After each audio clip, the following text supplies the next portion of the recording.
오늘도 예배의 자리에 나오신 우리 성도님들을 환영하고 축복합니다. 또한 각 처소에서 가정에서 이 시간 예배하시는 우리 모든 성도님들의 가정을 축복합니다. 이 고요한 시간에 하나님을 만나는 예배의 자리로 우리 찬양하며 나아가시겠습니다.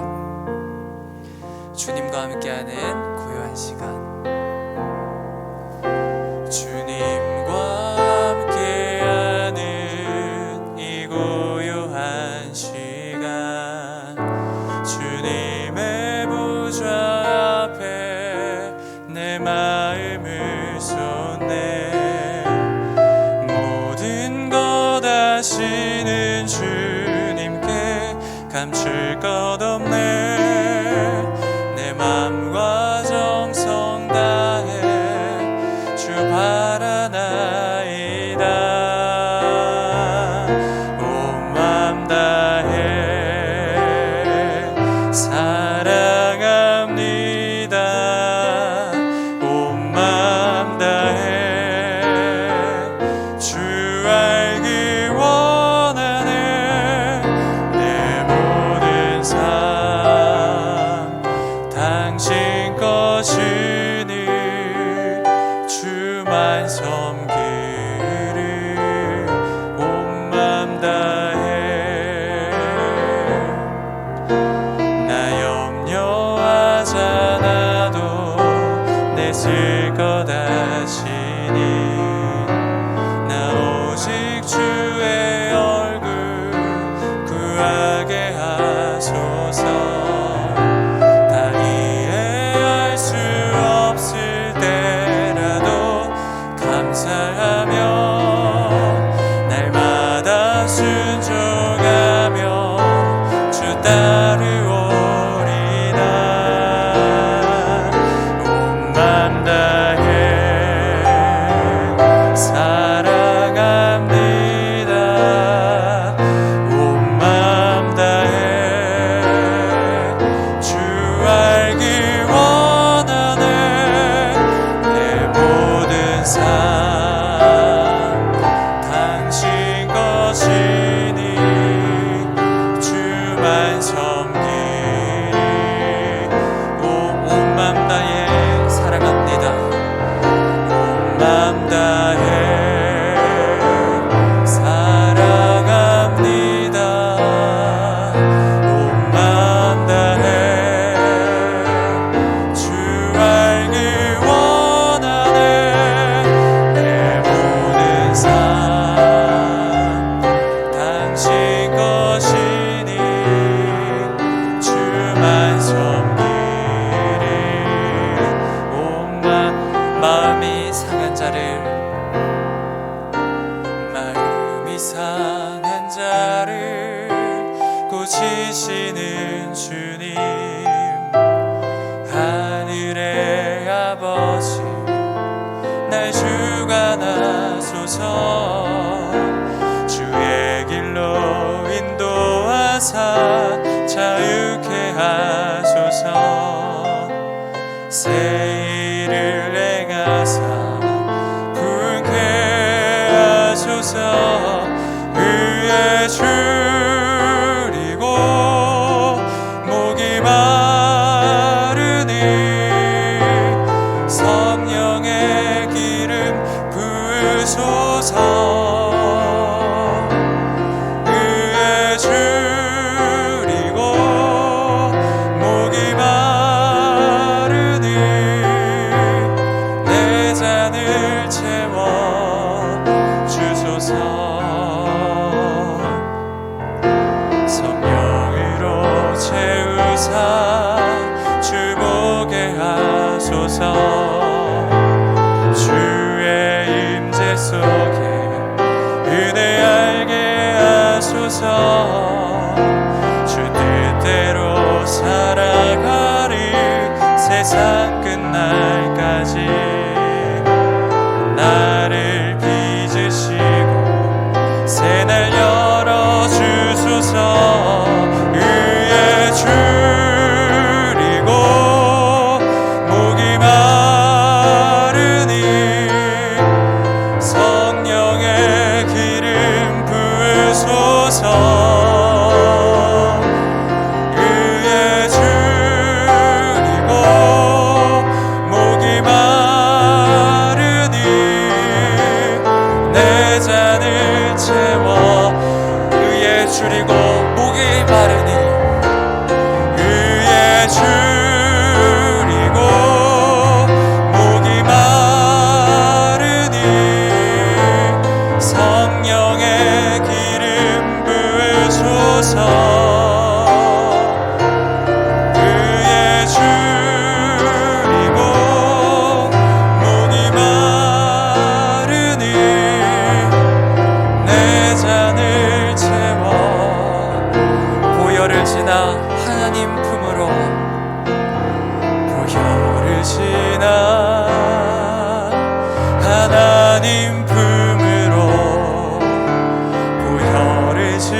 보혈을 지나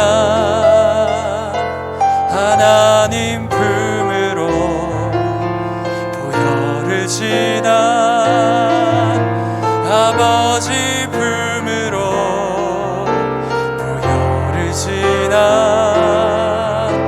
하나님 품으로 한 걸음씩 나가네. 존귀한 주 보혈이 내 영을 새롭게 하시네.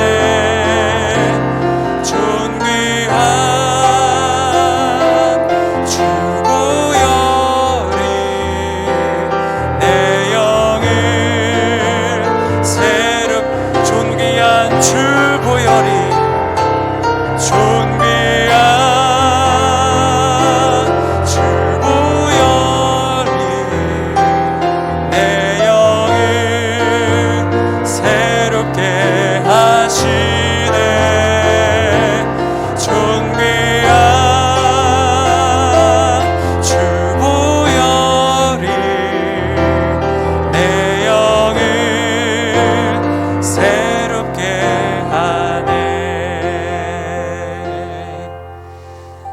여러분, 오늘 이 시간 부르신 그곳에서 예배의 자리로 나아가기를 원합니다. 오늘도 우리가 다른 것 의지하지 않고 예수 그리스도의 보혈의 공로 의지하여 하나님 앞에 나아가오니 우리의 어떠함과 상관없이 우리를 안아주시고 맞아주시는 그 하나님 품으로 나아가게 하여 주옵소서. 오늘 이 시간에 오늘 하나님께서 말씀을 허락해 주실 터인데 우리 삶에 무너진 영역이 있다면, 우리 삶에 망가진 영역이 있다면 오늘도 선포해 주시는 그 말씀의 능력으로 말미암아 우리의 삶의 모든 영역이 회복되어지는 역사 있게 해달라고 기도하시기 바랍니다. 또한 말씀 선포하신 우리 담임 목사님 가운데 성령의 충만하심의 은혜로 말미암아 함께하여 주셔서 그 선포하시는 그 말씀의 능력으로 말미암아 우리 아이교회 온 성도들이 은혜 받는 귀한 시간 되어지게 해달라고 이 시간 우리 이 기도의 제목 가지고 기도의 자리로 나가도록 하겠습니다. 기도하시겠습니다.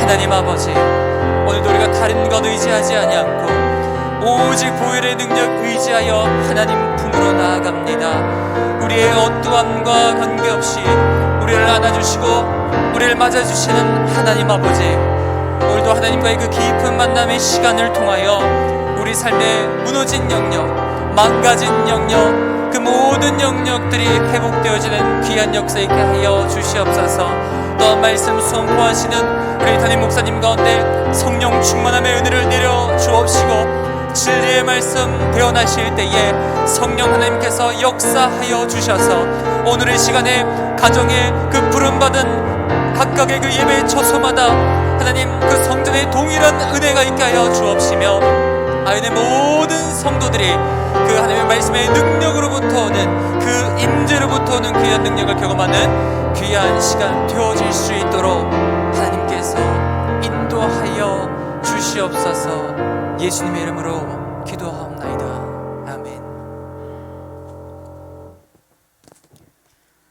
사랑이 많으신 하나님 아버지 감사합니다.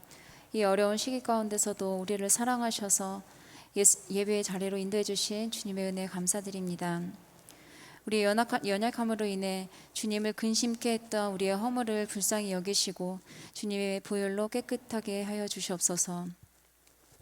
택하신 주님의 백성들을 위해 조용히 일하시고 그리고 일하실 주님을 삶 가운데서 늘 깨어 만날 수 있는 우리가 되게 하여 주시옵소서. 아이들도 학교에 갈 수 없고 많은 사람들의 고통은 쌓여가고 있는 이 시기에 우리가 더욱 깨어 주님의 뜻을 구하며 기도의 자리로 나아오게 하시고 반드시 선한 길로 인도하실 소망의 주님을 붙잡고 살아갈 수 있는 더 큰 믿음을 주님께서 부어주시옵소서. 주일학교의 여름 성경학교 수련회가 비록 연기되었지만 다시는 끊어지지 않고 아이들에게 부어주실 믿음과 소망과 사랑이 속히 이루어질 수 있도록 모든 교역자들과 교사들이 눈물 뿌려 기도하게 하시고 주님 맡겨주신 천하보다 귀한 영혼을 더 꼭 안아줄 수 있는 귀한 시간 될 수 있도록 주님께서 인도하여 주시옵소서. 이제 단위에 서실 목사님을 강하게 붙들어 주셔서 선포하신 가운데서도 성대가 상하지 않게 하시고 살아있는 영향력 있는 말씀 선포하시도록 인도하여 주시옵소서. 그 말씀을 통해 주님께서 우리에게 원하시는 것들을 깨달을 수 있는 귀한 시간이 될 수 있도록 주님께서 함께하여 주시옵소서. 하나님을 신뢰하는 것, 그거 하나만으로 우리는 살아갈 이유가 되고 살아갈 힘이 됩니다. 우리가 믿음의 눈을 뜰 때 더욱 선명해지는 주님의 임재를 오늘의 예배 가운데서도 경험하고 돌아가는 주님의 자녀들 될 수 있도록 주님께서 인도하여 주시옵소서. 모든 걸 주께 맡겨드리고 감사드리며 예수님의 이름으로 기도드렸습니다. 아멘.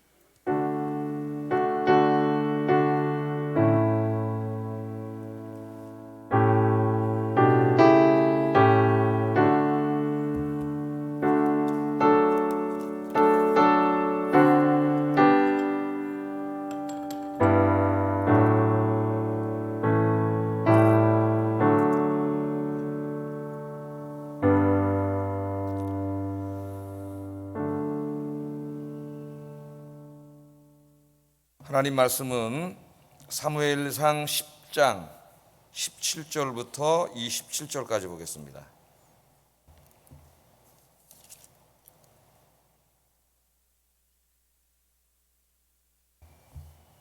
구약성경 423페이지입니다. 사무엘상 10장 17절부터 27절까지. 다 찾으셨으면은 교독하겠습니다. 사무엘이 백성을 미스바로 불러 여호와 앞에 모으고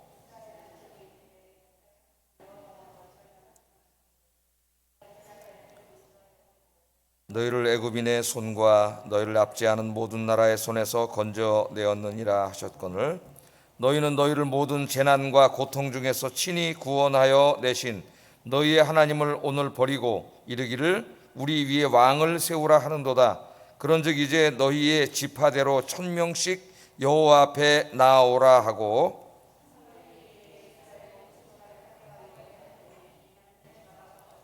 베냐민 지파를 그들의 가족별로 가까이 오게 하였더니 마드리의 가족이 뽑혔고 그 중에서 기스의 아들 사울이 뽑혔으나 그를 찾아도 찾지 못한지라.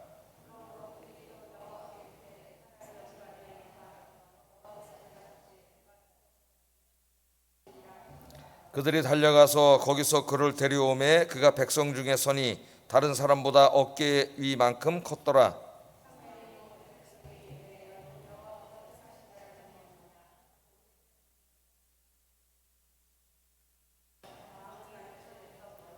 사무엘이 나라의 제도를 백성에게 말하고 책에 기록하여 여호와 앞에 두고 모든 백성을 각기 집으로 보내매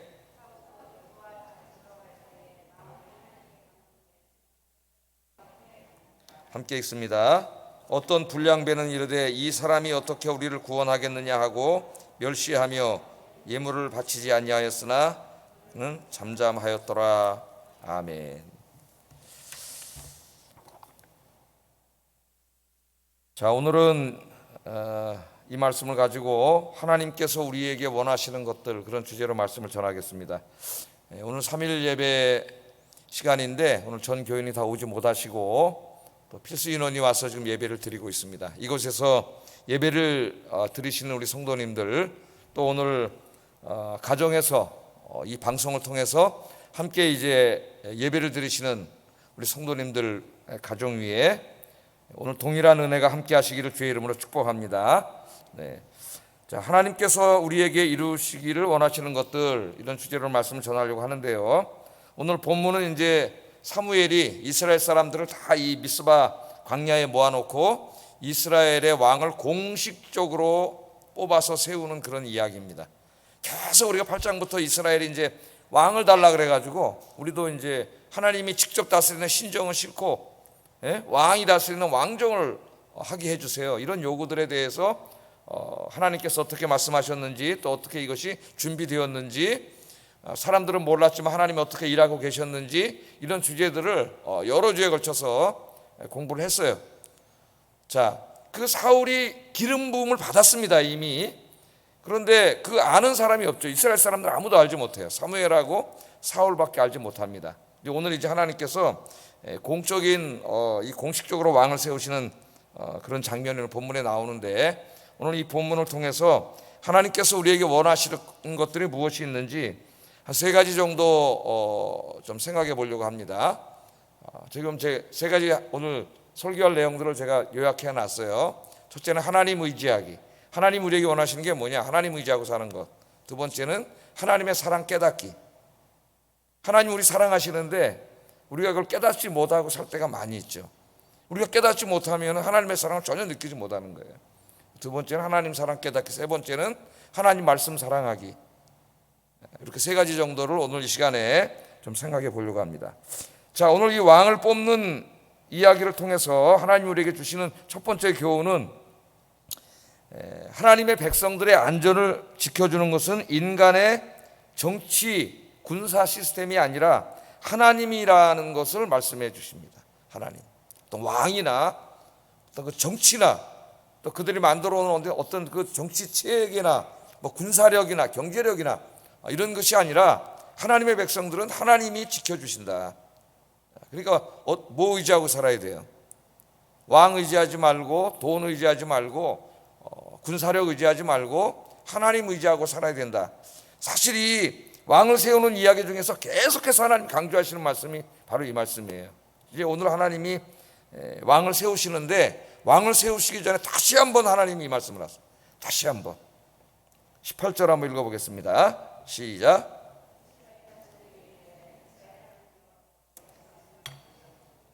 내가 이스라엘 애굽에서 인도하여 내고 너희를 애굽인의 손과 너희를 압제하는 모든 나라의 손에서 건져내었느니라. 아멘.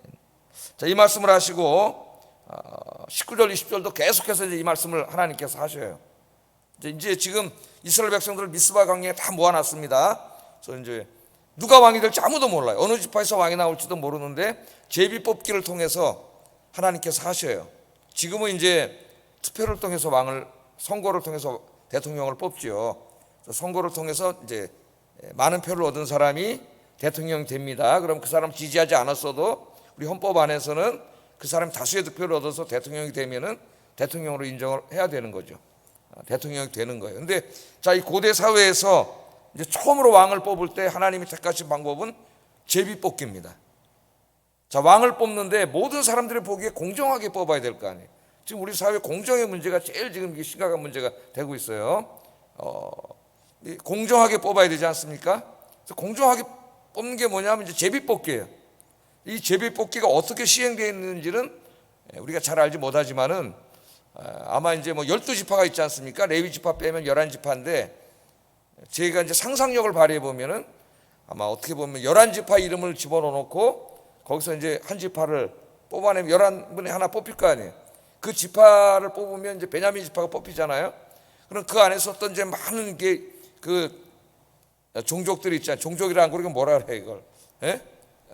말이 안 나오네. 가문들이 있죠. 많은 가문들이 있는데 오늘 성경에 보면 또 그 중에서 베냐민 지파의 가문들 중에서 또 한 가문을 뽑고 또 그 가문 중에서 또 여러 이제 그 식솔들이 있는데 그 중에서 기스의 아들 사울이 뽑히고 뭐 제 상상력을 동원하면 이런 식으로 하지 않았을까.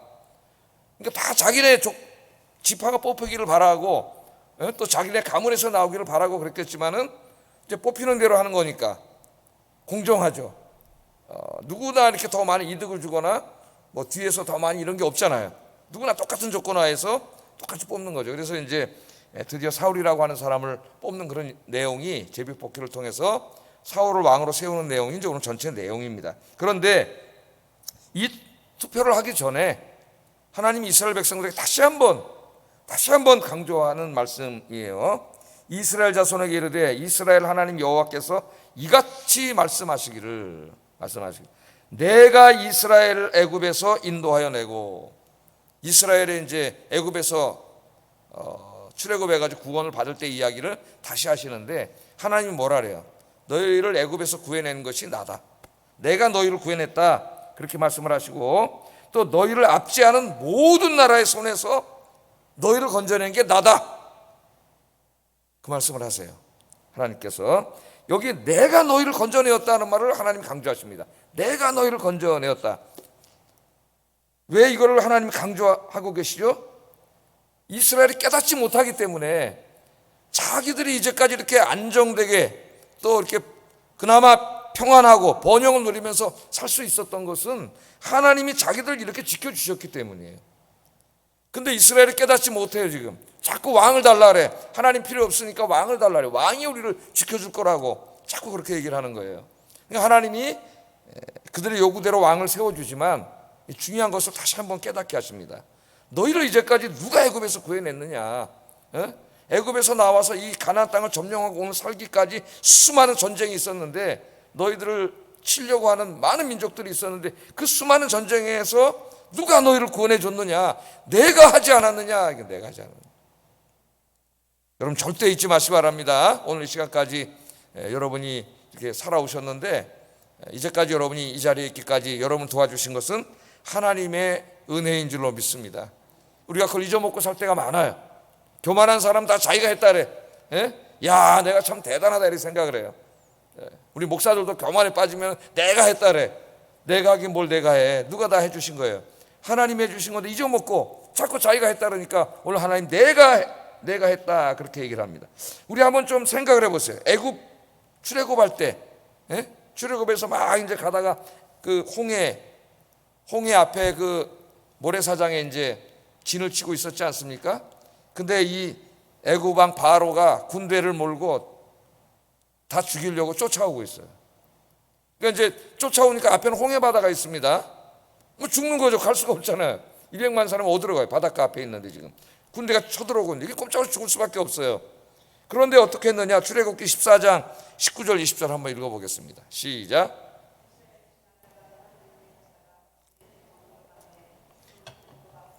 그 뒤로 옮겨 애굽 진과 이스라엘 진 사이에 이르러 서니 저쪽에는 구름과 흑암이 있고 이쪽에는 밤이 밝음으로 밤새도록 저쪽이 이쪽에 가까이 못하였더라. 지금 구름기둥과 불기둥이 이스라엘을 인도해서 온 것이 이제 홍해바다 앞이에요. 왜 홍해바다로 왔을까? 더 갈 수도 없는데 하여튼 홍해바다로 하나님이 이끌어 왔을 때는 홍해바다에 빠져 죽게 하려고 한 게 아니라 홍해를 가르게 하려고 데려온 줄로 믿습니다. 그러니까 홍해바다 보고 절망하지 마세요. 하나님 이제 가르실 거예요. 자, 근데 군대는 쫓아오고 있어요. 죽는 거죠 뭐. 여기 최고의 세계 최강 군대인데 여기는 뭐 훈련도 안 받은 사람들만 있고. 근데 이 앞서서 가던 하나님의 구름기둥이 갑자기 뒤쪽으로 쫙 이동해 왔다 그랬어요. 말씀 그대로 보세요. 이 놀라운 하나님의 역사. 뒤쪽으로 이동해가지고 애국 군대가 지금 오고 있는데 이스라엘은 여기 지금 이렇게 진치고 있고 이 가운데 딱 하나님의 불기둥과 구름기둥이 가운데 딱 쓴 거예요. 서가지고 이스라엘이 있는 쪽은 환하게 밤인데 밝게 하고 이쪽은 애굽이 있는 쪽은 흑암이 아주 막 시르카치 어두워서 한 발짝도 못 움직이도록 그렇게 만드셨다 그래요. 그래서 애굽 군대가 이스라엘 군대에게 접근하지 못하도록 하셨다는 말입니다. 자, 이런 일이 벌어지리라고 누가 과연 생각을 했겠어요, 여러분? 하나님은 그러면은 저 지금으로부터 한 몇 년 전입니까? 이게 3,500년 전에 애굽 땅 그 홍해바다 앞에 이스라엘 백성을 위해서만 역사하시는 하나님입니까? 우리는 시간 속에 살고 있기 때문에 3,500년 전 일이지만 하나님은 영원 속에 계시기 때문에 시간이 없어요. 하나님 앞에는 다 동시에 이루어지는 거나 마찬가지예요.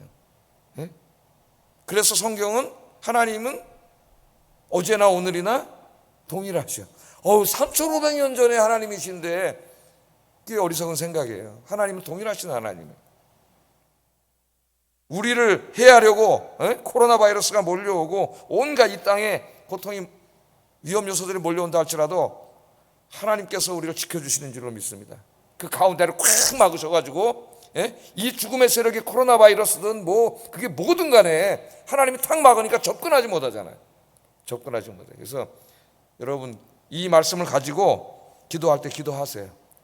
애굽이 죽이려고 몰려올 때 하나님의 그냥 불기둥과 구름기둥이 그 사이에 들어와서 꽉 막아가지고 애굽 군대가 접근하지 못하게 하셨던 하나님, 이 코로나 바이러스가 접근하지 못하도록 지켜주시옵소서. 하나님 지켜주시는 줄로 믿습니다. 제가 또 기도 지난번에 가르쳐준 건 뭐예요? 스가랴서에 나오는 불성벽 가르쳐줬죠. 불성벽이 되어주셔서 모든 위험으로부터 우리를 지켜주세요. 이 기도도 하시고 오늘 출애굽기 14장 19절 20절 이 말씀을 가지고도 기도하시기를 주의 이름으로 축복합니다. 말씀을 의지하고 말씀에 기초해서 기도하면은 확신이 생겨요. 왜? 하나님이 이렇게 행하셨잖아요. 확신이 생겨요. 말씀에 의지해서. 자, 그 다음에 홍해 바다를 건너갈 때, 또 이제 그래도 이제 날이 밝고 쳐들어오는데 꼼짝없이 죽게 생겼을 때 홍해가 앞을 막고 있는데 하나님이 홍해 바다를 가르셨잖아요. 그 내용이 출애굽기 14장 27절 30절. 여기다 한번 하나님 말씀을 하나 읽어보겠습니다. 하나님 말씀은 살아있는 말씀이고 하나님은 어제나 오늘이나 동일하시기 때문에 여러분의 삶 속에도 이 말씀 그대로 이루어집니다. 한번 읽어보겠습니다. 시작.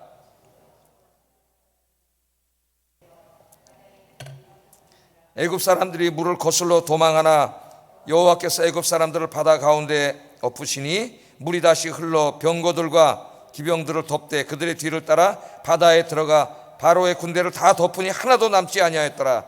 그러나 이스라엘 자손은 바다 가운데를 육지로 행하였고 물이 좌우의 벽이 되었더라. 그날에 여호와께서 이같이 이스라엘을 애굽 사람의 손에서 구원하시매 이스라엘이 바닷가에서 애굽 사람들이 죽어 있는 것을 보았더라. 아멘. 유명한 말씀이죠. 하나님 바다를 쫙 갈라놨는데 바다가 어떻게 갈라졌을까? 여러분 어떻게 갈라진 것 같아요? 오늘 기둥이 됐다 그래요. 제가 아주 오래전 십몇 년 전에 수요일날 출애굽기를 강의할 때 그 당시에 기억으로는 유치부 다니는 꼬마였어요. 걔가 지금은 상당히 커서 이제 청년이 됐겠지만은 물이 갈라졌는데 물이 어떻게 갈라졌냐는 거예요. 어떤 상태로 있었냐는 거예요. 저한테 이렇게 질문을 한 기억이 나요. 그냥 이렇게 쭉 없어져가지고 땅이 드러난 게 아니라 오늘 이 말씀에 보면 물이 쫙 갈라지면서 물이 기둥이 된 거예요. 이렇게 있을 수 없는 일이죠. 물은 이렇게 서 있을 수가 없습니다.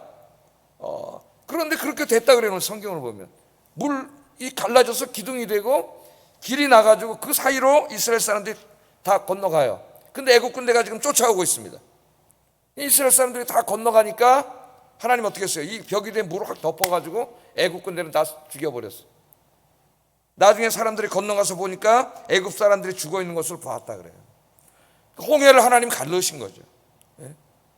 여러분들 이 말씀도 가지고 기도하시고 이스라엘 백성들을 위해 홍해를 가르치는 하나님, 내 인생에 홍해 같은 문제가 내 앞을 막고 있는데 이스라엘의 홍해를 가르치는 하나님께서 내 인생의 홍해도 갈라주실 줄로 믿습니다.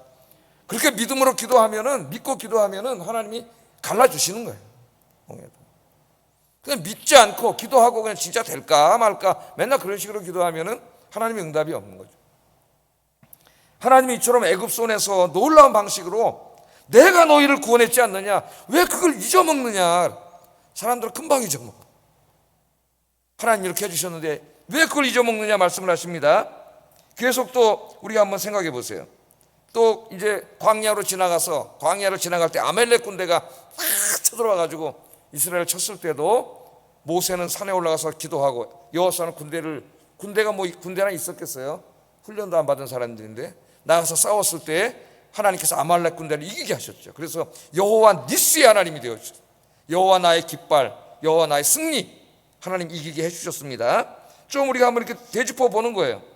아모리 왕 시온이 이스라엘을 공격했을 때 그 당시 그 모압 평지에서 제일 센 나라 왕이었지만은 하나님께서 이기게 하셨고, 또 바산 왕 옥이, 민수기에다 나오는 말씀이죠. 바산 왕 옥이 군대를 몰고 쳐들어왔을 때에도 하나님께서 지켜주셔서 이스라엘이 승리할 수 있었어요. 지금 하나님 그 말씀하시는 거예요. 모든 나라의 손에 내가 너를 건져냈지 않느냐. 잊어먹지 말라는 거예요. 잊어먹지 마. 여러분 하나님 말씀 잊어먹지 마세요. 가나안 땅을 점령할 때 여리고성이 탁 막고 있을 때도 이스라엘이 뭐 한 게 있어요? 그냥 뺑글뺑글 동고밖에 없고 마지막 7바퀴 돌고 소리 한번 질렀더니 그 가나안에서 제일 센 여리고성이 확 무너진 줄로 믿습니다. 아이성도 하나님 때로 부숴주셨고요. 특별히 아모리 사람들과 전쟁할 때는 정말 놀라운 일이 벌어졌죠. 인간 역사의 최고의 놀라운 일이 벌어졌어요. 이스라엘 사람들이 싸우는데 해가 지는 거예요. 해가 넘어가는 거예요. 해가 넘어가면은 안 보이죠. 그러나 아모리 사람들은 자기 동네이기 때문에 지형에 익숙해요. 해가 넘어가면 누가 이길까요? 이스라엘이 이길 수가 없어요. 꼼짝도 못해요. 그러나 아모리 사람들은 밤에도 막 거기 왔다 갔다 하는 사람들이에요. 해가 넘어가면 안 되니까 여기서 진짜 여호수아가 엄청난 기도를 합니다. 아마 인간 중에 이런 기도를 한 사람이 있을까요? 여호수아 외에? 정말 엄청난 기도를 해요. 이 기도가 여호수아 10장 12절 14절입니다. 우리 한번 읽어보겠습니다. 시작.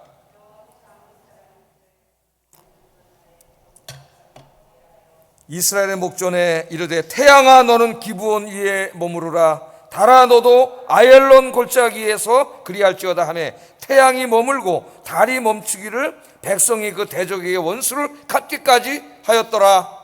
아멘. 자, 어떻게 이런 기도를 할 수가 있을까요? 예? 정말 이 말씀을 읽을 때마다 믿음이 너무 없어서 하나님 앞에 부끄러움을 느낍니다. 태양이 넘어가니까 태양아 기브온 골짜기에 머물러라 이렇게 기도를 했어요. 달아 아얄론 골짜기에 머물러라. 자, 이 말씀은 이제 원래는 지구가 쓰는 거죠. 태양이 지구가 도니까. 그러나 이 말씀은 그 당시 사람들의 과학적인 지식과 관찰자의 입장에서 기록한 거지 성경이 과학적으로 오류가 있는 말씀이 아닙니다. 그런 어리석은 얘기를 하는 사람들이 있어요.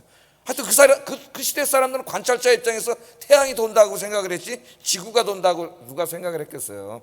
그건 이제 중세시대에 가서나 알았던 이야기인데 그때로부터 2000년이 지나서나 2000년이 뭐야 2500년이 지나서나 사람들이 알게 된 사실인데 어떻게 그런 기도를 할 수가 있을까? 어떻게 태양이 멈추게 해달라고 기도를 하고 달이 멈추게 해달라고 기도할 수 있었을까? 그러니까 이 시대 여호수아의 믿음이라고 하는 것은 정말 우리 같은 사람은 상상도 할 수 없는 그런 거예요.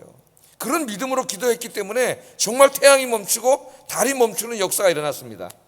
그래서 우리 요새 마태복음 공부하는데 계속 예수님이 하신 말씀이 뭐예요? 네 믿음이 너를 구원하였느니라. 네 믿음이 크도다. 네가 믿은 대로 되리라. 계속해서 믿음에 대해서 말씀하시는 걸 우리가 새벽에 공부를 했어요. 네 믿음대로 된다. 네 믿음대로 된다. 이 두 말씀 다 하시고 네 믿음이 크다. 그렇게 말씀을 하셨습니다. 자, 그 다음 말씀도 보면은 야살의 체계. 야살의 책이 지금은 존재하지 않지만 그 당시에는 존재하던 책이에요. 야살의 책에 태양이 중천에 머물러서 거의 종일토록 속히 내려가지 아니하였다고 기록되지 아니하였느냐. 여호와께서 사람의 목소리를 들으신 이 같은 날은 전에도 없었고 후에도 없었나니 이는 여호와께서 이스라엘을 위해 싸우셨음이니이다. 아멘. 하나님이 사람의 말을 들은 날은 이전에도 없었고 이 여호수아가 기록되던 그 당시까지 그런 놀라운 역사는 일어나지 않았다는 거예요. 근데 또 언제 일어났어요? 비슷한 사건이 히스기야가 기도할 때 또 한 번 일어났지. 그죠? 자기의 생명을 위해서 기도할 때 해시계의 그림자가 뒤로 10도 물러가게 했잖아요. 그 말은 무슨 말입니까? 지구가 거꾸로 돌았다는 얘기예요. 예? 지구가 거꾸로 돌면 여기 다 날아가 죽습니다. 중력이 없어져가지고. 사람들이 그래. 이게 말도 안 되는 소리 아니야, 성경이.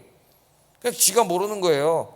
그 중력의 법칙과 다 이걸 만드는 분이 누구예요? 하나님이 다 만들어주신 거예요. 예? 하나님이 충분히 그렇게 하실 수 있는 거예요. 또 예수님이 무리를 걸으셨다 그러니까 자유주의 신학자들이 뭐라 그러냐면은 아니 중력의 법칙이 있는데 어떻게 무리를 건너는 거예요? 그냥 그 옆에 갈대밭으로 지나갔고요. 홍해바다 건넌 것도 무슨 홍해바다를 건넜냐래요. 예? 그 옆에 갈대밭으로 지나갔대. 바다를 어떻게 그 가다문에 갈라지고 지나가 이런 얘기를 해요. 예? 여러분 예수님이 막 바다 위를 걸어오시고 베드로도 맨 처음에 믿음이 있을 때는 막 바다 위를 걸었잖아요. 중력의 법칙을 누가 만드셨어요? 하나님이 만드셨어요. 하나님이. 지금도 인간도 중력 없는 상태를 만들잖아요. 무중력 상태 만들어가지고 지금 거기서 우주인도 훈련받잖아요. 인간도 그거 만들어 놓고 지금 들어가서 날라다니잖아요. 날라다니는데 아예 하나님이 그 당시에 그걸 무중력 상태를 못 만든단 말이에요. 오히려 지금 과학이 발전해서 인간도 그걸 만든다는 걸 깨닫고 보니까 그걸 부정했던 인간이 얼마나 어리석은 자들인가를 알게 돼요. 오늘 하나님께서 이 말씀을 계속 하시는 거예요. 내가 이제까지 너희를 그렇게 주지 않았느냐. 이스라엘이 하나님 의지하고 하나님만 섬기며 살 때에 그들은 염려할 필요가 없었어요. 광야길 지나갈 때, 가나안 땅에 들어갈 때, 가나안 점령할 때에도 수없이 많은 민족들이 군대를 몰고 쳐들어왔지만은 이스라엘을 이길 수가 없었습니다. 왜냐하면 하나님이 지켜주실 때는 안전했어요. 그러나 그들이 우상 숭배하고 죄 짓고 하나님이 깨닫게 하시려고 손을 잠깐 놓으실 때는 고통을 당했죠. 근데 지금 우리가 사무엘상을 읽으면서 이 엘리가 이제 마지막 사사, 물론 사무엘이 마지막 사사라고 할 수도 있지만은 엘리 제사장 때 타락을 해가지고 어떻게 했어요? 블레셋하고 싸워서 집니다. 2번이나 져요. 많은 젊은이들이 죽습니다. 제사장이 전쟁에 나갔다가 2명이 다 죽어버렸어요. 하나님의 벽궤도 뺏겨버렸어요. 대제사장이 이 말을 듣고 의자에 앉아있다가 떨어져서 목이 부러져서 죽었어요. 대제사장이 목이 부러져 죽어버렸어요. 예? 그 며느리가 아기 낳다 죽어버렸습니다. 이런 끔찍한 일이 벌어졌죠. 하나님이 왜 이렇게 지게 하셨을까요? 우리 공부했잖아요. 회개하라고, 깨닫고 하나님께 돌아오라고 하나님이 사랑의 매를 드셨는데도 이들이 깨닫고 돌아와야 되는데 지금 깨닫고 돌아오지 못하고 오히려 우리가 왕이 없어서 지고 있다고 생각을 하는 거예요. 모든 우상 숭배를 내려놓고 죄악된 길을 떠나서 하나님께로 돌아가 하나님만 경배하고 살고 하나님 말씀에 순종해 살면은 이전에 지켜주셨던 하나님이 다 지켜주셨을 텐데 그걸 깨닫지 못하고 엉뚱한 데 해결책을 찾는 거예요. 어쩌면 우리 어리석은 모습일지도 모릅니다. 하나님이 19절에 이렇게 한탄을 하시죠. 19절 읽어보겠습니다. 시작.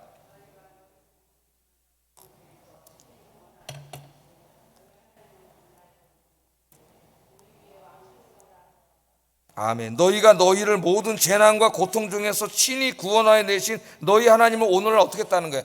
버리고.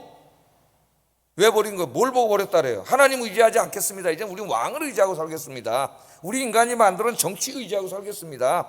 우리 국가의 시스템을 의지하고 살겠습니다. 경제력을 의지하고 살겠습니다. 그러니까 하나님 우리 일에 더 이상 개입 안 하셔도 돼요. 안 도와주셔도 돼요. 그거예요 바로. 그러니까 하나님 오늘날 너희가 나를 버리고 우리에게 왕을 세워달라고 하는도다. 하나님이 한탄을 하고 계시는 거예요. 이스라엘의 문제는 하나님을 버리고 하나님 외에 다른 안전책을 구했다는 겁니다. 우리를 지켜주시는 분은 하나님이라는 걸 우리가 믿는다면 마땅히 하나님 앞에 나서 기도하고 살아야죠. 그래요, 안 그래요? 하나님 지금도 기도하고 살길 원하세요. 여러분 얼마나 기도하고 계십니까? 특별히 코로나라고는 엄청난 고통을 통해서 더욱더 우리를 기도하라고 하나님 말씀하고 계세요. 근데 깨닫지 못하고 있어요. 하나님 기도하라고 하시는데 하나님만이 우리를 지켜주는 거예요. 우리 인간이 아무리 뭐라고 이것저것 노력해도 그 어리석은 생각, 그거 지킬 수가 없어요. 그래서 솔로몬이 이렇게 고백을 했죠. 시편 127편 1절 2절 읽어보겠습니다. 시작.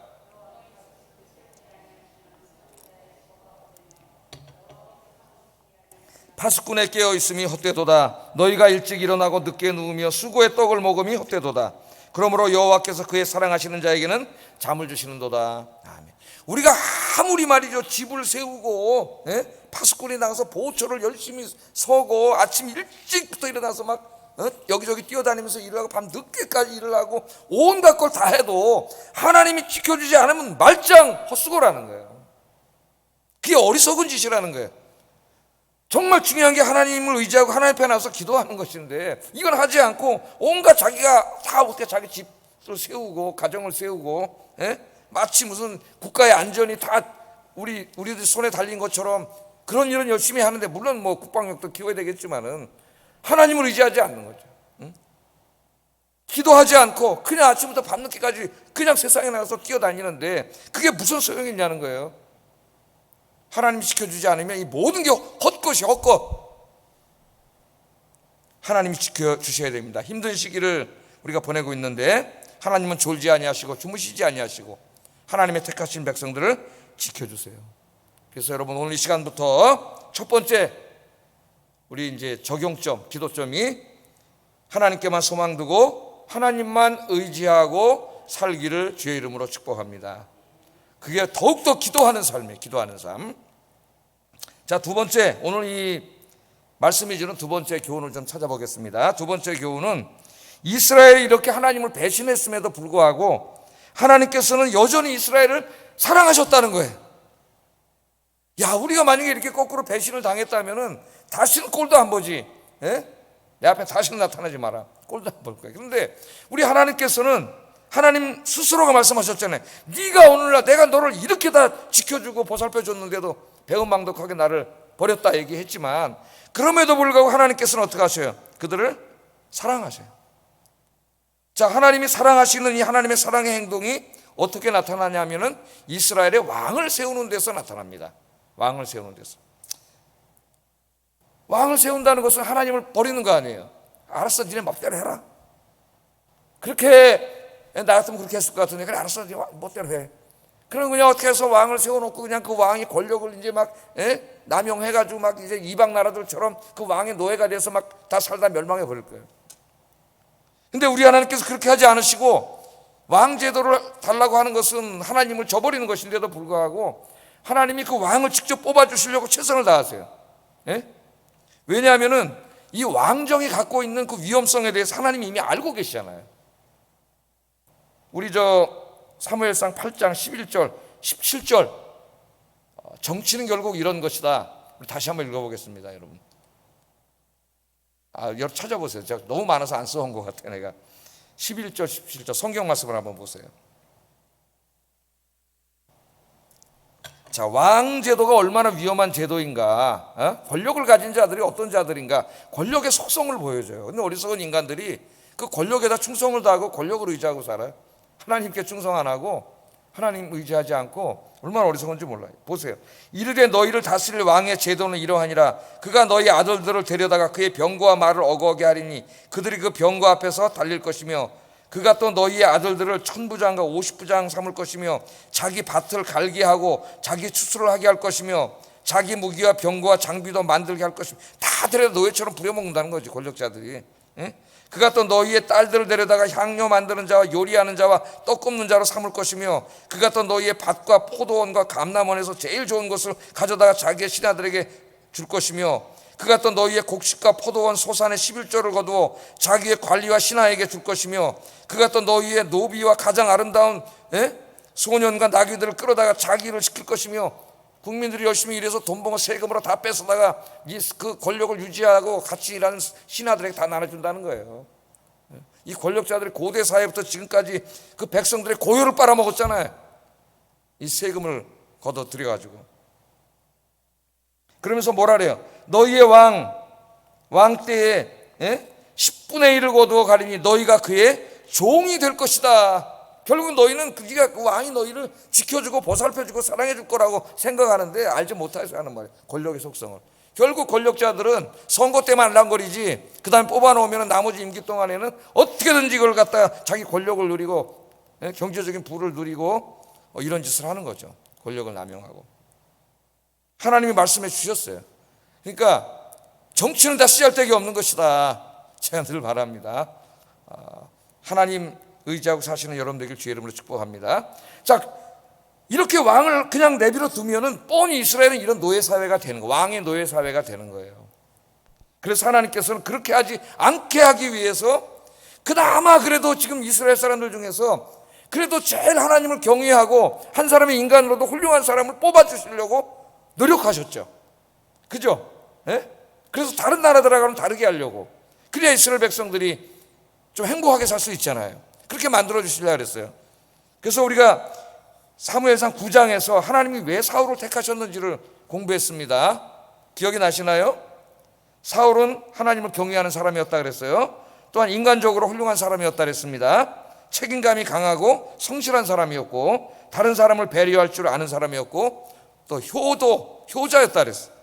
그리고 예의를 아는 사람이었다. 우리가 이렇게 공부를 했습니다. 오늘 본문에는 사울의 인간됨이 하나 더 소개되고 있는데 사울은 굉장히 겸손한 사람이었다는 거예요. 겸손한 사람. 그러니까 하나님이 이스라엘 사회에서 뽑으실 수 있는 왕이 되었을 때 그래도 권력을 남용하지 않고 자기 백성을 잘 사랑으로 다스릴 수 있는 그런 사람을 뽑아주시려고 하나님이 굉장히 이게 애쓰시는 모습이 보여지는 거죠. 우리에게. 왜? 사랑하기 때문에 그런 거예요. 그렇게 거역하는데도 사랑하기 때문에 좋은 왕을 뽑아주시려고 하나님이 애쓰시는 거죠. 제비뽑기를 해가지고 드디어 누가 뽑혔어요? 사울이 뽑혔습니다. 와, 사울이 누구지? 누구세요? 그랬더니 없네. 없어요. 그래서 사람들이 아니 그 사람이 여기 왔습니까? 21절 한번 읽어보겠습니다. 시작. 그 중에서 기스의 아들 사울이 뽑혔으나 그를 찾아도 만나지 못했다. 아무리 찾아도 없어. 나오지 않아요. 예? 아니 그 사람이 여기 왔어요. 그러니까 하나님이 가르쳐 주셨어요. 야, 저 짐짝대에 가봐. 거기 숨어 있다 그러는 거예요. 그 짐짝대에 가봤더니 진짜 거기 숨어 있네. 사울 자기가 뽑히니까 나는 왕의 자격이 없다 그래가지고 짐짝대에 가서 숨어 있어요. 23절 한번 읽어보겠습니다. 시작.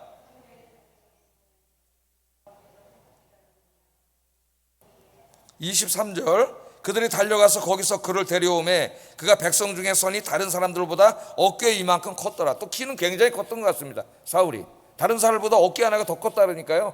키가 없는 그 사람인데 자기가 뽑히니까 왕이 안 되려고 저 짐짝대에서 그 덩치 큰 놈이 숨어가지고 숨어 있었다는 거예요. 그런 사람이었어요, 이 사람이. 자, 그러니까 하나님이 지금 이스라엘 사람들 중에서 그래도 그 중에서 이스라엘 백성들을 제일 양심적으로 신앙적으로 다스릴 수 있는 좋은 왕을 뽑아주시려고 하나님이 9장부터 이렇게 일하고 계셨다는 사실을 우리가 이 성경을 통해서 알게 됩니다. 우리는 늘 주님을 배반하지만 그럼에도 불구하고 주님은 저와 여러분을 사랑하세요. 우리 찬송가에도 있죠. 우리는 주님을 늘 배반하나, 그 다음 뭐예요? 주 예수님 우리를 늘 사랑하신다는 우리 찬송을 우리가 부릅니다. 우리가 오늘 하루도 살아가면서 얼마나 우리가 많은 죄를 짓고, 그죠? 하나님을 배반하고 그렇게 삽니까? 그럼에도 불구하고 하나님이 저와 여러분을 사랑해 주세요. 지금 이 시간에도 우리를 위하여 하나님은 쉬지 않고 일하고 계시고, 로마서에 의하면 성령께서 말할 수 없는 탄식으로 저와 여러분을 위해서 기도하고 계시는 줄로 믿습니다. 오늘 이 예배 시간에도 임재해 계시는 줄로 믿습니다. 하나님 우리를 이렇게 사랑하시는데 중요한 건 우리가 하나님의 사랑을 깨닫는 거예요. 느끼는 거죠.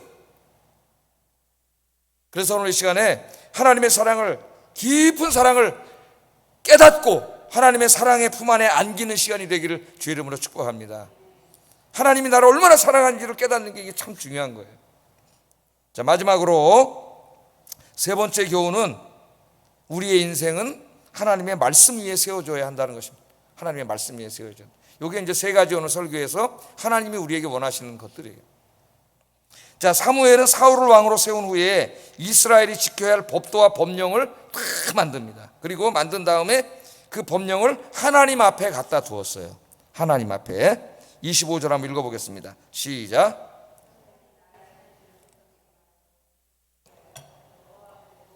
모든 백성은 각기 자기 집으로 보내매. 그러니까 이스라엘을 다스릴 그 법령을 만드는데 다른 나라들은 왕이 그냥 마음대로 만드는 거지만은 이스라엘은 그렇게 할 수 없어요. 왕을 세웠지만 여전히 이스라엘의 왕은 하나님이세요. 저들은 하나님을 거부했지만 하나님은 포기하지 않으셨습니다. 인간 왕을 세워줬지만 인간 왕을 통하여 하나님 다스려. 진짜 왕은 하나님 되어주실 거예요. 그래서 이제 법령을 만드는데, 그러므로 이방 나라들처럼 법령을 만들지 않고 하나님이 기뻐하시는 하나님의 말씀의 기초에 국가의 법령을 만들었어요. 그리고 그 법령을 하나님 앞에 갖다 놨습니다.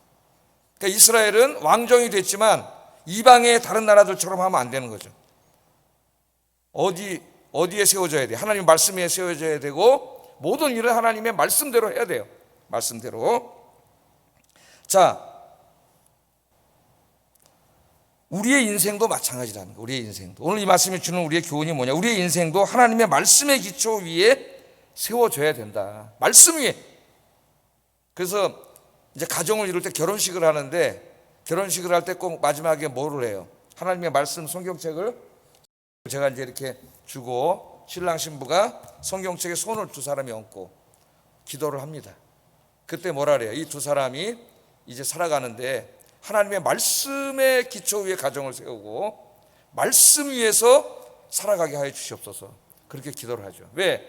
그 사람이 정말 아멘하고 남은 인생을 말씀의 기초 위에 가정을 세우고 아이를 키우고 말씀대로 살면 하나님의 영육간의 복을 받아요.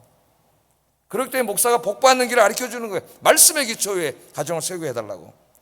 그래서 그렇게 결혼식을 하고 하나님 말씀을 늘 가정의 기초로 삼고 아이들을 낳고 아이들도 말씀대로 키우고, 그게 가장 복된 가정이에요. 복된 가정.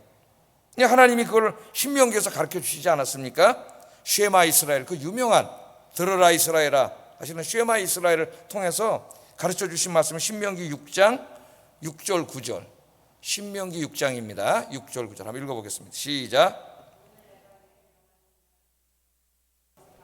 내 자녀에게 부지런히 가르치며 집에 앉았을 때에든지 길을 갈 때에든지 누워있을 때에든지 일어날 때에든지 이 말씀을 강론할 것이며 너는 또 그것을 내 손목에 메어 기호를 삼으며 내 미간에 붙여 표로 삼고 내 집 문설주와 바깥문에 기록할지니라. 아멘.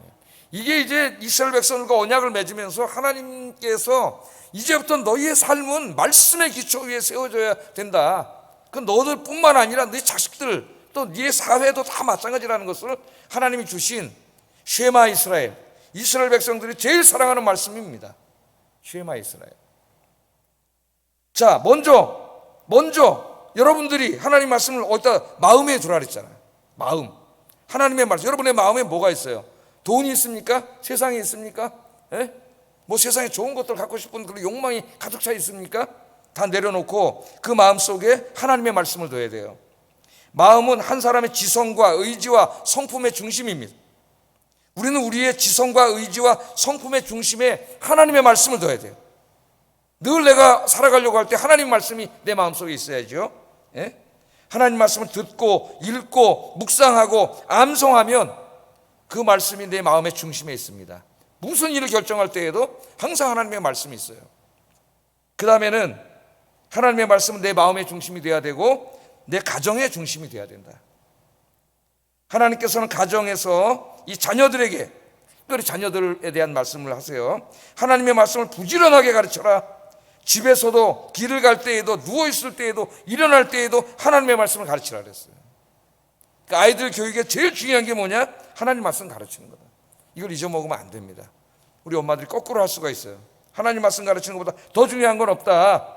그래서 여러분, 또 세 번째는 하나님의 말씀을 손목에 메어 기호로 삼고 미간에 붙여 표로 삼고 집 문설주에 붙이라 그랬어요. 문설주에. 여러분, 유대인들은요, 지금에도 이 말씀을 그들이 순종해가지고 집 문설주에 우리가 읽은 이 신명기 말씀 있잖아요. 신명기 6장 쉐마 이스라엘, 이 말씀을 거기다가 그 히브리어로 쓴 그 양필지에다 쓴 말씀을 문설주에다 통에다 집어넣어서 달아놓습니다. 그것을 이제 메주자라 그래요. 메주자. 그러니까 유대인 집에 가면 그게 다 달려 있어요. 저 이제 그림을 보세요. 잘 보이시죠? 먼저 모양은 꼭 저 모양만은 아닙니다. 모양은 다양하게 있어요. 다양하게 만드는데 중요한 건 저 안에다가 우리가 읽은 신명기 말씀 들으라 이스라엘이라는 말씀을 넣은 거예요. 넣어서 닫아가지고 통을 만들어서 문설주 대문 요렇게다가 저기다 붙여놔요. 붙여놓으면은 이 사람들은 나갈 때도 출근할 때 나가면서 저기다가 이렇게 손을 만지고 키스를 하고 나갑니다. 집에 또 일이 끝나고 들어와서도 저기 들어와서 손으로 만지면 키스를 하고 집에 들어가요. 이게 뭐예요? 하루의 시작을 하나님 말씀으로 시작하고 들어와서도 또 하나님 말씀으로 하루를 마치는 상징적인 행동이에요. 그러니까 저 말씀을 항상 문 앞에서 달아놨기 때문에 들어갈 때도 보고 나갈 때도 보고 항상 깨닫는 거죠. 아! 신명기 6장 말씀. 예? 이 말씀이 생각이 나는 거예요. 그래서 우리가 이거 좀 어떻게 해봤으면 좋겠는데 어떻게 할 수가 있을까요, 여러분? 한번 좀 지혜를 짜가지고 한번 여러분 해보세요. 우리는 이제 믿는 사람 앞에는 교패가 다 붙어 있잖아요. 그죠? 이 교패를 보면서 내가 그리스도인이지, 내가 하나님을 믿는 사람이지, 그렇게 좀 작아가시기 바랍니다. 제가 이렇게 이제 1층에서 저희 집 18층이니까 올라가면서 보면 중간중간 쓰잖아요. 근데 이게 인사도 잘하고 표정도 밝고 예의가 바른 사람 딱 이제 내려요. 저는 18층에 한참 올라가니까 딱 내리면 거의 틀림없이 그 사람 집 앞에 교패가 붙어 있더라고요. 제가 우리 사람 여러 번 얘기했어요. 근데 잘 이제 인사도 안 하고 그냥 이렇게 대면하고 그냥 이렇게 가는 사람은 안 붙어 있어. 안 붙어 있어요. 야, 그래서 역시 예수 믿는 사람이 다르구나. 친절하게 인사하고 안녕하세요. 제가 그러면 안녕하세요. 그러고 통 나가면서 안녕히 가세요. 인사 딱 보고 교패가 딱 붙어 있더라고요. 교패만이 아니라 어떤 이제는 좀 이렇게 상징적인 무엇이라도 말씀을 붙여놓고, 이 사람은 이제 이 메주자라고 해서 유대인들은 붙여놓는데 늘 하나님 말씀대로 살겠다는 거죠. 말씀을 가까이 하고. 한번 여러분도 한번 실천해 보시기를 주의 이름으로 축복합니다. 말씀을 사랑하시고 이거 늘 가까이 두시고 시간 있을 때마다 성경 읽고 말씀을 사랑하고, 여러분 하나님이 우리에게 하나님의 뜻과 목적을 다 알려주신 하나님의 계시예요. 계시. 요새 지금 직분자들 공부할 때 여기에 대해서는 계속 가르치고 있는데 지난주에는 공부를 못했지만은 하나님의 계시의 말씀, 이 말씀을 가까이 하고 이 말씀을 사랑하고 이 말씀대로 살아야 돼요. 그러기 위해서는 말씀을 듣고 읽고 묵상하는 일에 힘써야 돼. 하나님의 뜻이 담겨 있는 말씀이잖아요. 이거보다 귀한 게 어디 있어요? 진리의 말씀인데. 그래서 유대인들은 메주자를 만들어서 집 앞에 붙여놓고 매일 아침 저녁으로 기억하는 거예요. 말씀대로 살아야 되겠다는 것을. 네 번째는 바깥문에 붙이라고 하는 것은 메주자를 말하는 게 아니고 바깥문은 공적인 업무를 처리하는 법정이 열리는 곳입니다. 그러니까 하나님의 말씀은 개인과 마음의 가정을 넘어서 공적, 사회적 모든 영역에서 순종되어야 되는 거예요. 이 말씀은 기독교인들만 지키는 말씀이 아닙니다. 이 말씀은 진리의 말씀이고 보편성을 띄어요. 모든 사람에게 진리예요. 모든 사람이 지켜야 돼요. 모든 사람은 앞으로 말씀에 따라 심판을 받아요. 그래서 모든 국가, 모든 이념, 정책, 정치 모든 부분에 공적인 사회 영역의 법률 등 하나님의 말씀이 기초에 있어야 됩니다. 하나님의 정의가 실현돼야 돼요. 하나님께서 그렇게 말씀을 하셨어요. 여러분 아모스 7장에 보면은 다림줄, 이제 아모스에 보면 7개 환상을 보죠. 아모스 선지자가. 제가 아모스서는 강의한 적이 없는데 또 기회가 되면은 할 수도 있겠는데 7개 이제 환상을 보는데 그 중에 하나가 다림줄 환상이에요. 어느 날 아모스 선지자가 환상을 보는데 하늘에서 이제 다림줄이 내려오는 환상을 봅니다. 자, 그 내용이 아모스 7장 7절 8절 한번 읽어보겠습니다. 시작.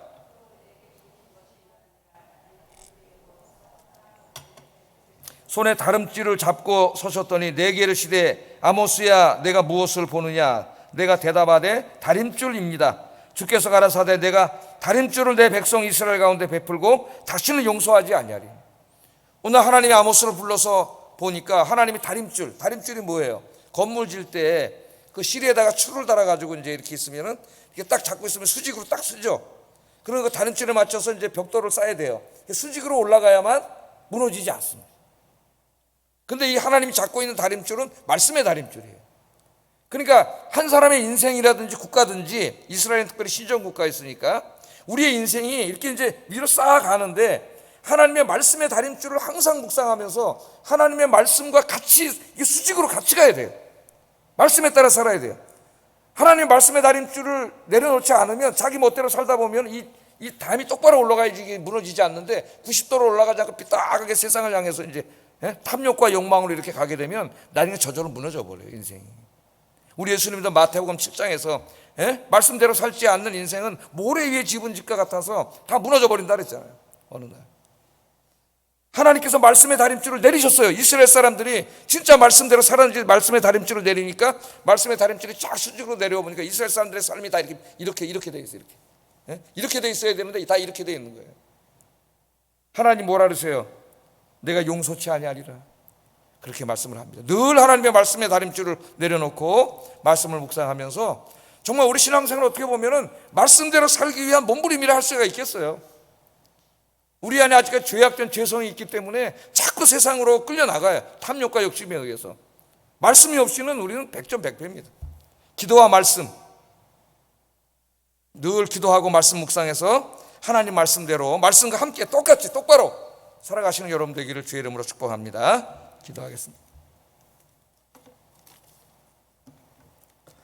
자, 말씀을 생각하면서 기도합니다. 우리의 안전을 지켜주시는 분은 하나님임을 깨닫고 하나님만 의지하며 기도하며 살게 하소서. 두 번째, 우리를 사랑하시는 하나님의 사랑을 깨닫고 하나님의 사랑의 품으로 돌아가게 하소서.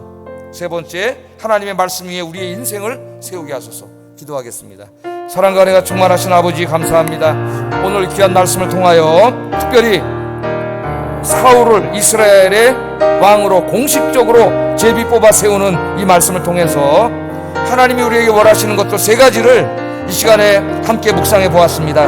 하나님 의지하기, 하나님 사랑 깨닫기, 하나님 말씀 위에 우리 인생 세우기, 이 세 가지 말씀을 증거했습니다. 너무나 중요한 말씀입니다. 한쪽 귀로 흘리지 않게 하시고 아멘으로 이 말씀을 받아서 내 남은 인생 정말 하나님이 원하시는 대로 하나님 의지하고 하나님 사랑 깨닫고 하나님 말씀 위에 우리 인생을 세우며 살아가는 우리 아영교인들이 되게 하여 주시옵소서.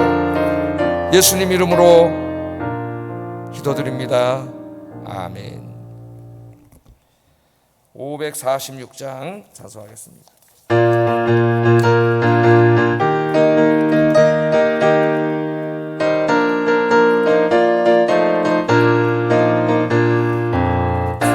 약속하신 말씀 위에서 영원토록 주를 찬송하리라. 소리 높여 주께 영광 돌리며 약속 믿고 굳게 서리라.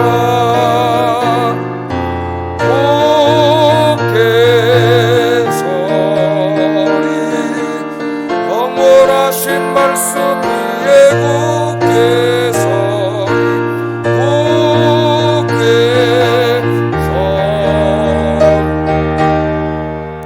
그 말씀 위에 굳게 서리라. 주의 약속하신 말씀 위에서 세상 염려되게 엄습할 때에 용감하게 힘써 싸워 이기며 약속 믿고 굳게 서리라. 굳게 서리 영원하신 말씀 위에 굳게 서리. 굳게 서리 그 말씀 위에 굳게 서리. 4절 부르겠습니다.